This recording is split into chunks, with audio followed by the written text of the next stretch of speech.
ಪವನ್ ಕಲ್ಯಾಣ್ ಚಂದ್ರಬಾಬು ನಾಯ್ಡು ನಡುವೆ ಬಿರುಕು ಉಂಟಾಯ್ತಾ? ಆಂಧ್ರ ಪ್ರದೇಶದಲ್ಲಿ ನಾಯ್ಡು ಸರ್ಕಾರ ಬಿದ್ದೋಗುತ್ತಾ?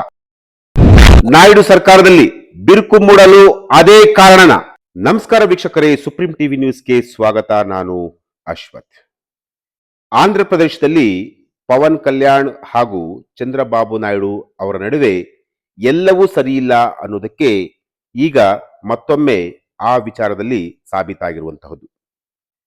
ಅಧಿವೇಶನದಿಂದ ಇಬ್ರು ಕೂಡ ದೂರ ಉಳಿದಿದ್ದಾರೆ. ಪಟ್ಟು ಬಿಡದಂತಹ ಪವನ್ ಕಲ್ಯಾಣ್, ಮಣಿಯದಂತಹ ನಾಯ್ಡು ಸಭೆಗಳಿಗೆ ಗೈರಾಗ್ತಾ ಇದ್ದಾರೆ. ಯಾಕೆ, ಯಾವ ಕಾರಣಕ್ಕೋಸ್ಕರ? ಎಸ್, ಅದೆಲ್ಲವನ್ನು ಕೂಡ ನಾನು ನಿಮ್ಗೆ ಹೇಳ್ತಾ ಹೋಗ್ತೀನಿ. ಆಂಧ್ರ ಪ್ರದೇಶ ಅಂದ್ರೆ ಸ್ಥಳೀಯ ಸಂಸ್ಥೆಗಳ ಚುನಾವಣೆಯ ಸೀಟು ಹಂಚಿಕೆ ವಿಚಾರದಲ್ಲಿ ಎನ್ಡಿಎ ಮೈತ್ರಿಕೂಟದ ಮಿತ್ರ ಪಕ್ಷಗಳಾಗಿರುವಂತಹ ತೆಲುಗುದೇಶಂ ಅಂದ್ರೆ ಟಿಡಿಪಿ ಮತ್ತು ಜನಸೇನಾ ಪಕ್ಷದ ನಡುವೆ ಈಗಾಗಲೇ ಮನಸ್ತಾಪ ಮೂಡಿರುವಂತಹದ್ದು. ಜನಸೇನಾ ಪಕ್ಷದ ಮುಖ್ಯಸ್ಥ ಆಂಧ್ರ ಪ್ರದೇಶದ ಉಪಮುಖ್ಯಮಂತ್ರಿ ಪವನ್ ಕಲ್ಯಾಣ್ ಅವರು ರಾಜ್ಯ ಸಚಿವ ಸಂಪುಟ ಸಭೆಗಳಿಗೆ ಪದೇ ಪದೇ ಗೈರಾಗುತ್ತಿರುವುದು ಮತ್ತು ಟಿಡಿಪಿ ಅಧ್ಯಕ್ಷ ಮುಖ್ಯಮಂತ್ರಿ ಎನ್ ಚಂದ್ರಬಾಬು ನಾಯ್ಡು ಅವರೊಂದಿಗೆ ವೇದಿಕೆ ಹಂಚಿಕೊಳ್ಳದಿರುವುದು ಈ ವದಂತಿಗೆ ಮತ್ತಷ್ಟು ಪುಷ್ಟಿಯನ್ನು ಕೊಟ್ಟಿರುವಂತಹದ್ದು. ಆಂಧ್ರ ಪ್ರದೇಶದಲ್ಲಿ ಎನ್ಡಿಎ ಸರ್ಕಾರದಲ್ಲಿದ್ದು ಟಿಡಿಪಿ ಮತ್ತು ಬಿಜೆಪಿ ಜೊತೆಗೆ ಜನಸೇನಾ ಪ್ರಮುಖ ಮೈತ್ರಿಕೂಟದ ಪಾಲುದಾರ ಪಕ್ಷವಾಗಿರುವಂತಹದ್ದು. ರಾಜಧಾನಿ ಅಮರಾವತಿಯಲ್ಲಿ ನಡೆದ ಪ್ರಮುಖ ಕಾರ್ಯಕ್ರಮ ಸೇರಿದಂತೆ ಕನಿಷ್ಠ 4 ಸಚಿವ ಸಂಪುಟ ಸಭೆಗಳಿಗೆ ಪವನ್ ಕಲ್ಯಾಣ್ ಇಲ್ಲಿವರೆಗೂ ಕೂಡ ಗೈರಾಗಿರುವಂತಹದ್ದು. ಅಲ್ಲದೆ ಪ್ರಸ್ತುತ ನಡೆಯುತ್ತಿರುವಂತಹ ವಿಧಾನಸಭೆ ಅಧಿವೇಶನಗಳಲ್ಲಿಯೂ ಕೂಡ ಅವರು ಭಾಗವಹಿಸ್ತಾ ಇಲ್ಲ. ಹೀಗಂತ ಮಾಧ್ಯಮಗಳು ಕೂಡ, ಸ್ಥಳೀಯ ಮಾಧ್ಯಮಗಳು ಕೂಡ ವರದಿ ಮಾಡಿರುವಂಥದ್ದು. ಆಗಸ್ಟ್ 1ರಂದು ಭೋಗಾಪುರಂ ವಿಮಾನ ನಿಲ್ದಾಣದ ಉದ್ಘಾಟನಾ ಸಮಾರಂಭದಲ್ಲಿ ನಾಯ್ಡು ಮತ್ತು ಪವನ್ ಅವರು ಕೊನೆಯ ಬಾರಿಗೆ ಒಟ್ಟಿಗೆ ವೇದಿಕೆಯಲ್ಲಿ ಹಂಚಿಕೊಂಡಿದ್ರು. ಈ ಕಾರ್ಯಕ್ರಮದಲ್ಲಿ ಪ್ರಧಾನಿ ನರೇಂದ್ರ ಮೋದಿ ಕೂಡ ಉಪಸ್ಥಿತರಿದ್ದರು. ಆಗಸ್ಟ್ 13ರಂದು ಅಮರಾವತಿಯಲ್ಲಿ ನಡೆದ ರಸ್ತೆ ಉದ್ಘಾಟನಾ ಕಾರ್ಯಕ್ರಮದಲ್ಲಿ ಚಂದ್ರಬಾಬು ನಾಯ್ಡು ಅವರು ಭಾಗವಹಿಸಿದ್ರು. ಪವನ್ ಕಲ್ಯಾಣ್ ಮಾತ್ರ ಗೈರಾಗಿದ್ರು. ಆದರೆ ಅದೇ ದಿನ ವಿಶಾಖಪಟ್ಟಣದಲ್ಲಿ ಕೇಂದ್ರ ಪರಿಸರ ಮತ್ತು ಅರಣ್ಯ ಸಚಿವ ಭೂಪೇಂದ್ರ ಯಾದವ್ ಅವರೊಂದಿಗೆ ರಾಷ್ಟ್ರೀಯ ಆನೆ ದಿನದ ಕಾರ್ಯಕ್ರಮದಲ್ಲಿ ಭಾಗವಹಿಸಿದ್ರು. ಇನ್ನು ಆಗಸ್ಟ್ 20 ಗುರುವಾರ ವಿಧಾನಸಭೆ ಆವರಣದಲ್ಲಿ ನಡೆದಂತಹ ಜನಸೇನಾ ಶಾಸಕಾಂಗ ಪಕ್ಷದ ಸಭೆಗೆ ಪವನ್ ಕಲ್ಯಾಣ್ ಅವರು ಹಾಜರಾಗಿದ್ರು. ವಿಧಾನಸಭೆ ಅಧಿವೇಶನಕ್ಕೆ ಮಾತ್ರ ಗೈರಾಗಿದ್ರು.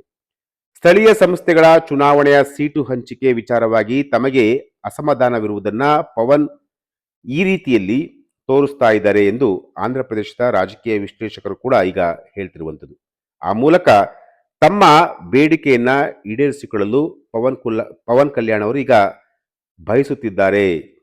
ಸ್ಥಳೀಯ ಸಂಸ್ಥೆ ಚುನಾವಣೆಗಳಲ್ಲಿ ಮೈತ್ರಿಕೂಟದ ಭಾಗವಾಗಿ ಸ್ಪರ್ಧಿಸಬೇಕಾದರೆ ತಮ್ಮ ಪಕ್ಷಕ್ಕೆ ಹೆಚ್ಚಿನ ಸ್ಥಾನವನ್ನ ಬಿಟ್ಟುಕೊಡ್ಬೇಕು ಅಂತ ಹೇಳಿ ಪವನ್ ಕಲ್ಯಾಣ್ ಅವರು ಕೇಳಿದರು. ಅಲ್ಲದೆ ಕೆಲ ಮಹಾನಗರ ಪಾಲಿಕೆಗಳನ್ನು ಕೂಡ ಬಿಟ್ಟುಕೊಡುವಂತೆ ಒತ್ತಾಯ ಕೂಡ ಮಾಡಿದ್ರು. ಆದರೆ ಈ ಬೇಡಿಕೆಗಳನ್ನ ಟಿಡಿಪಿ ನಾಯಕರು ನಿರಾಕರಣೆ ಮಾಡಿದ್ದಾರೆ. ಹೀಗಂತ ಜನಸೇನದ ಉನ್ನತ ಮೂಲಗಳು ಡೆಕ್ಕನ್ ಹೆರಾಲ್ಡ್ ಪತ್ರಿಕೆಯಲ್ಲಿ ತಿಳಿಸಿದ್ದಾರೆ. ಜನಸೇನಾ ಪಕ್ಷಕ್ಕೆ ಹೆಚ್ಚಿನ ಸ್ಥಾನಗಳನ್ನು ಬಿಟ್ಟುಕೊಟ್ಟರೆ ಅದು ತಮ್ಮ ತಳಮಟ್ಟದ ಕಾರ್ಯಕರ್ತರು ತಮ್ಮ ಸ್ಥಳೀಯ ನಾಯಕರನ್ನ ಅಸಮಾಧಾನಗೊಳಿಸಬಹುದು. ಇದು 2029ರ ಚುನಾವಣೆಯಲ್ಲಿ ಪಕ್ಷದ ಭವಿಷ್ಯಕ್ಕೆ ಧಕ್ಕೆ ತರಬಹುದು ಎಂಬ ಆತಂಕ ಕೂಡ ಟಿಡಿಪಿ ನಾಯಕರದು. ಈ ಊಹಾಪೋಹಗಳಿಗೆ ಪುಷ್ಟಿ ನೀಡುವಂತೆ ಕಳೆದ ತಿಂಗಳು ಸುದ್ದಿಗಾರರೊಂದಿಗೆ ಮಾತನಾಡಿದ ಜನಸೇನಾ ರಾಜಕೀಯ ವ್ಯವಹಾರಗಳ ಸಮಿತಿ ಅಧ್ಯಕ್ಷ ಮತ್ತು ಕಲ್ಯಾಣ್ ಅವರ ಆಪ್ತ ಸಹಾಯಕ ಸಚಿವ ನಾನ್ಲೇಡಾ ಮನೋಹರ್ 2024ರ ವಿಧಾನಸಭೆ ಮತ್ತು ಲೋಕಸಭಾ ಚುನಾವಣೆಯ ಸಂದರ್ಭದಲ್ಲಿ ಎನ್ಡಿಎ ಮಿತ್ರ ಪಕ್ಷಗಳ ನಡುವೆ ಏರ್ಪಟ್ಟಿದ್ದ ಚುನಾವಣಾ ತಿಳುವಳಿಕೆಯು ಮುಂಬರುವಂತಹ ಸ್ಥಳೀಯ ಸಂಸ್ಥೆಗಳ ಚುನಾವಣೆಗಳಿಗೆ ಸ್ವಯಂಚಾಲಿತವಾಗಿ ಅನ್ವಯಿಸುವುದಿಲ್ಲ ಅಂತ ಹೇಳಿ ಹೇಳಿಕೆಯನ್ನು ಕೊಟ್ಟಿದ್ರು. ಇದು ಪಕ್ಷವು ಹೆಚ್ಚಿನ ಸ್ಥಾನವನ್ನ ಬಯಸುತ್ತಿರುವುದನ್ನ ಸೂಚಿಸ್ತಾ ಇದೆ. ಇನ್ನು ಪವನ್ ಕಲ್ಯಾಣ್ ಅವರ ಗೈರು ಹಾಜರಿಗೆ ಅನಾರೋಗ್ಯ ಮತ್ತು ಇತ್ತೀಚೆಗೆ ನಡೆದಂತಹ ಹೆಗಲ ಶಸ್ತ್ರಚಿಕಿತ್ಸೆ ಕಾರಣ ಅಂತೇಳಿ ಜನಸೇನೆ ಈಗ ಹೇಳ್ಕೊಂಡಿರುವಂಥದ್ದು. ಇತರ ಕಾರ್ಯಕ್ರಮಗಳಲ್ಲಿ ಭಾಗವಹಿಸುತ್ತಾ ಸಚಿವ ಸಂಪುಟ ಸಭೆಗಳು ಮತ್ತು ಅಧಿವೇಶನಗಳಿಂದ ಪವನ್ ಕಲ್ಯಾಣ್ ದೂರ ಉಳಿದಿರುವುದು ಹಲವು ಅನುಮಾನಗಳಿಗೆ ಈಗ ಎಡೆ ಮಾಡಿಕೊಟ್ಟಿರುವಂಥದ್ದು. ಅಂದ್ರೆ ಪವನ್ ಕಲ್ಯಾಣ್ ಈಗ ಸ್ಥಳೀಯ ಸಂಸ್ಥೆಗಳ ಚುನಾವಣೆಯ ಸೀಟು ಹಂಚಿಕೆ ವಿಚಾರದಲ್ಲಿ ಪವನ್ ಕಲ್ಯಾಣ್ ಹಾಗೂ ನಾಯ್ಡು ಅವರ ನಡುವೆ ಒಂದು ಮನಸ್ತಾಪ ಈಗ ಶುರುವಾಗಿರುವಂಥದ್ದು. ಈ ಮನಸ್ತಾಪ ಮುಂಬರುವಂತಹ ದಿನಗಳಲ್ಲಿ ಪವನ್ ಕಲ್ಯಾಣ್ ರಾಜೀನಾಮೆ ಕೊಟ್ಟರೂ ಕೂಡ ಅಚ್ಚರಿ ಇಲ್ಲ. ಜೊತೆಗೆ ಆಂಧ್ರದಲ್ಲಿ ಈ ಈ- ಈ- ಈಗ ಹತ್ತಿಕೊಂಡಿರುವಂತಹ ಕಿಡಿ ಇದೆಯಲ್ಲ, ಅದು ಯಾವ ಮಟ್ಟಕ್ಕೂ ಬೇಕಾದ್ರೆ ತೆಗೆದುಕೊಂಡು ಹೋಗ್ಬಿಡುತ್ತೆ.